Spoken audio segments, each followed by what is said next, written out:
Hi. So as we start getting into U.S. economy, late 1800s and robber barons and captains of industry and so on, we have to have a little bit of an understanding of what capitalism, socialism, and communism are. So that's what we're going to do today. So when we buy something, nowadays it's more credit card based, but it used to be that you brought money into a store, you handed over some paper, they gave you the good in return. But in order to understand why paper money has value and why that kind of trade can occur today, you have to go back in time to when people only had goods or commodities. So the concept of trade was the idea that one good or commodity was traded for another. One of the more famous ones was the gold salt trade of Northern Africa, where the salt of the Northern Sahara was brought across the desert down to the Gold Coast. And what they would do is they would trade salt for gold. And then whoever owns the salt or gold could then trade it for other things that were being brought to the coast by maybe other countries. The drawback to something like this is you have to have something that the other person wants, and they have to have something that you want. If you can't find that person, then trade becomes very difficult, especially if you have something very specific. So if a poorer person only had goats to trade, the person who has the gold may not want goats. This is the reason why markets opened up and people would go into open air markets and try to find somebody who they could trade with, who wanted what they had and had what they wanted, and so on. It could get tricky, but it was a way to do things, and obviously people thrived doing this for a long time. This type of trading made some people very wealthy. So if you were in the gold market or the salt market during this time, you were probably one of the wealthiest people on earth, other than maybe a king. The more popular that your good was, and gold and salt were very popular, the easier it was to get what you wanted in return. Gold also became more and more popular as salt went by the wayside. And the reason why is because gold has three major characteristics to it. First of all, it's shiny. It looks good to the eye. People like to see it. People like to hold it. The second thing is that it's rare. And the more rare something is, the more value it has to it. People want it, and there isn't a lot of it. And the third is it's malleable. It can be melted down. It can be made into rings. It can be made into necklaces. It can be made into statues. It can be melted down, and it can cover something valuable that you have. You can almost literally do whatever you want with it. And because people universally liked gold, this came to be known as the gold standard. Now, capitalism, just to kind of make a leap here, is an economic philosophy and also a political system. So it's an economic and political system in which a country's trade and industry are controlled by private owners for profit rather than by the state. So the idea is that if I wanted to open a business, I would take the risk, I would put all the work into it, but I would make all the profits. You may see somebody like Jeff Bezos of Amazon or Bill Gates of Microsoft. They created something, they made the profits off of it. Okay? A Scottish businessman named Adam Smith wrote a book called The Wealth of Nations. And in it, he explained how the unregulated trade of goods and services is good for everyone, not just the rich. The idea is that, and what we mean by unregulated is that the government stays out of it, that businesses are free to do whatever they want to do to make the trade worthwhile, to make the profits. If the business does well, that's going to mean more jobs, which is good for taxes. It's good for the economy to keep growing and growing and growing. This was also known as laissez-faire economics, which means hands-off, a hands-off, government hands-off approach to economics. Smith also believed that a free market capitalism would help keep the price of goods low and the quality high, mainly because of the competition between businesses. So it may not be the same way now, but it used to be that every time you saw a McDonald's, across the street probably was a Burger King. They were very close, but yet they were a little bit separate from each other. Very similar in price, but the goods may be a little bit different. So you may be drawn to McDonald's for the Big Mac and the fries, but you may like the fact that Over at Burger King, theirs is flame broiled or something different about. They had onion rings that McDonald's didn't have. You might like the shake at one and not the other. So you are drawn to that, based on what they are and the price. He also believed that people would invest money or capital into new businesses more willingly if the government stayed out of it.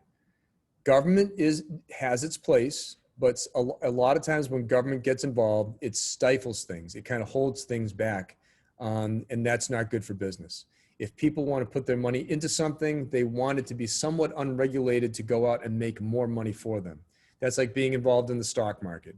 If you buy a stock, you have now invested in a business, you have become a part owner, and you can make profit or you can lose money based on it. The basic idea in capitalism is supply and demand. If you have a low supply, a rare supply, but you have a high demand for it, you can raise prices. So I usually go to the example of a certain Christmas toy every single year. Back when I was growing up, there was something called Cabbage Patch Kids. And kids wanted them, and parents went crazy trying to get them. Stores tried to keep them in stock as much as they could, and the parents would flock in there to buy them. And because of that, stores could demand more money. Because there were so few of them, and they knew that parents would buy them and probably be willing to buy them for almost any price, they could jack up the price on them. When Christmas was over and the dolls were just sitting in the store, they would lower the price. And that's where the next part comes in. If you have a higher supply and all these dolls are just sitting in the store, but people don't want them, the lower demand, the prices will drop because the store is desperate to sell them. You see the same kind of thing when a season changes. If a clothing store has summer wear and the fall's coming up, they're going to drop the price on all the summer stuff and try to get rid of it so they can bring the fall stuff in. The pros and cons of capitalism would include, first of all, competition. Competition is so important to capitalism. It helps to provide goods and services and to keep prices low. The idea of capitalism also gets into the idea of hard work. The idea that if you work hard, you try hard, you have a good idea, that you will get the reward for it, that the reward will match what you put into this. It provides choice. It gives options. When you go into a store, you can choose one brand over another, one color over another, something that tastes different, compared to something else. There's all different things that you have a choice as a consumer. It allows for the building up of wealth and possessions. So again, like a Jeff Bezos becomes a $100 billion man, the richest man in the world, because it was his idea, it was his work, he gets the profits. And consumers regulate the market. They're not going to sell things that people don't want. They're not going to sell things so high priced that people won't buy it. We as consumers regulate the market. On the downside, the cons of capitalism is that it can exploit people who can't compete. It can oftentimes exploit workers. People who aren't good at business will somewhat suffer from this, especially if they try to get involved and they're not good at this, they could lose everything. There is an uneven distribution of wealth. And again, if you're going to get the reward, you're going to be that person up here at the top that has all the wealth. If you're a worker, you're going to remain down here and you're going to get just a wage. If you're not willing to take chances and invest, you will never become that person at the top.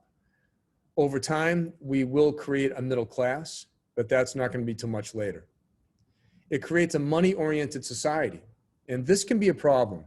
When money becomes the source of everything that you need, if you need money for your food, your shelter, your clothing, and so on, and you don't make enough money for that, it can really make life miserable to the point of being alarmed by it. Like you're suddenly homeless. It can get in the way of relationships. If sons and daughters don't get enough from their mother and father, if they don't get an inheritance that they expected, it can ruin the relationship. If there's money problems in a marriage, it can cause divorce. There's all these different things that can go wrong because money is just the center of everything. And then the constant economic growth may deplete the Earth's resources. So in order to make the goods, you may have to cut down all the trees. You may have to dig into the ground. You may have to go into the oceans. You may have to pollute the air in order to make these things that you want. One of the complaints against capitalism is that the rich get richer and the poor get poorer. Laborers often do most of the work, but the owner makes most of the money. The philosophy of socialism and communism became a new topic to go against it. Socialism is an economic philosophy that calls for the public, not the private, to control the means of production in a country, like the farms, the factories, the railways, etc. In some extreme cases, it can mean all business is owned by the public. If it's owned by the public, that means that it's government run. So you won't see any McDonald's or Burger King. You'll just see a government run food place, and that's it. You will have to buy what they provide. You will have to pay the price that they want, that kind of thing. But the idea of this is that the society would look out for the welfare of all people instead of just the wealthy. The public would profit, and because the government is running it, the government would collect the profits and then distribute the profits to everyone in a somewhat equal form. Now, that could mean money. It could mean that everybody gets a little bit of a paycheck or a little bit of a profit check or whatever. Or it could be that everybody gets equal medical care or dental care, and you don't ever have to pay for it. There are some countries that use socialism that do that today. In the 1840s, a German philosopher named Karl Marx teamed up with another German socialist named Friedrich Engels, and they wrote a pamphlet called the Communist Manifesto. Marx at the time hated capitalism because it gave so much wealth to a small group of people who wound up running the country for their own benefit. If you believe that money is power, then you will understand what he's talking about. And it does seem to be that if people own money, they have more of an effect on the politics of that country than anybody else.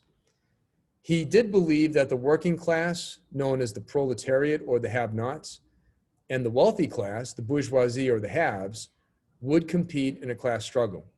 That the working class would get so fed up of doing all the work where the wealth goes all to the wealthy class that there would be some kind of revolution, there would be some kind of fight. He believed that the proletariat would win, probably because there are more people in it, and that they would run the country and the economy for the benefit of all, which is socialism. There would be no more classes. So in other words, you wouldn't have a wealthy class or a poorer class. Everybody would be in the same class because everybody had enough money to eat, have shelter, have clothing, and to be able to get by. The pros and cons of socialism. So in socialism, everybody benefits. Again, there's no poverty, there's no starvation, there's no homelessness. Another pro is that those who cannot contribute may still participate. So if you're disabled, you're elderly, and so on, you're still going to profit from this. You're still going to get what you need to get by. Each member's survival has their needs met. So whatever you need, you will get out of this. There's an equal distribution of wealth, and there's no classes like we talked about. On the con side, and this is important, if you believe in this kind of way of doing things, you will lose out in other ways. There's no incentive to work. This whole concept believes that everybody does their share, but we all know it's human nature for some people not to do their share. And that's going to mean that other people are going to have to do more work to catch up. The lack of competition also means lack of innovation. So what made America so great was that the incentive to make money and to be popular and famous and so on caused people to make things that had never been done before. To make new drugs that could conquer a disease, that could make a new invention that could make life easier, because they knew that there was profit in it for them, that they could, all the work that they put in would mean something. New members of the community or immigrants are now seen as competition for limited goods and services. So if everybody's benefiting, what's going to happen when you have a whole bunch of new people that come into the country and they want to benefit from the same thing? You probably don't have more resources, but yet you're going to have to distribute the wealth over more people and get less of it. And then, of course, with any kind of socialism, there's going to be higher taxes. So as an example, if a classroom were capitalist, if my classroom was a capitalist thing, I would give everybody the same test. Now, some of you would work hard and they would study and you would ace the test, and that would be your profit. Others who worked just as hard and you studied your butt off could still potentially fail the test. And in that kind of capitalist society, that's just too bad. You're going to have to move on and find something else to do instead. Some who put no work into it still might ace the test, which means you could make a profit just because you had a good idea and it just came easy to you. It doesn't necessarily mean that hard work got you there. It doesn't happen often, but it can. While others who put no work into it would also fail it, which is pretty much what you would expect. Now, the same goes for business. The benefit to society would be that those who worked hard and did well will create new and better things for our country, such as Thomas Edison with the light bulb. Those that failed would probably become workers that would help build the new product and make barely enough money to get by. Now, if a classroom was socialist, if I had a socialist aspect to my class, then on the first day you walk in, I tell everybody that you're going to get a C no matter what you do. Everybody gets a 75. Some of you would still work hard. You would still study, and because that's your nature and you want to learn and you want to be better, while others would just take the C and never try to do anything. They would do no work at all. The benefit to this is that no one fails. Everyone has a certain amount of success, and maybe you'll take that success and move on and do good things with it. But it also causes complacency, okay? Same thing goes with business. Society would keep making the same products and people would have to buy them. The problem is there's no incentive to make anything new or better because the individual does not profit from the hard work or the good idea. Everyone in society would profit off of what that person did, regardless of how much effort that they gave, and society would not progress. The reality of the US economy, we talk about it as being capitalist, and we use socialism as a dirty word, but the reality of our economy is that it is a mixture of both. Capitalism by itself, unregulated, cannot work. Socialism by itself, unregulated, cannot work. So, as in capitalism, anyone can start a business, and you have the right to succeed or fail. People can invest their money in those businesses, and they can profit or they can lose money, depending on how the business does. But the difference is that government regulates what businesses can or cannot do so that they don't abuse the workers, the environment, or anything else. It helps to regulate society so that like people can't use others to a large degree and make things terrible for them. The country collects taxes from these businesses, so the better the business does, the more taxes they can collect. As in socialism, people and businesses who struggle are often not just left to die. We have welfare plans in place. We have Social Security.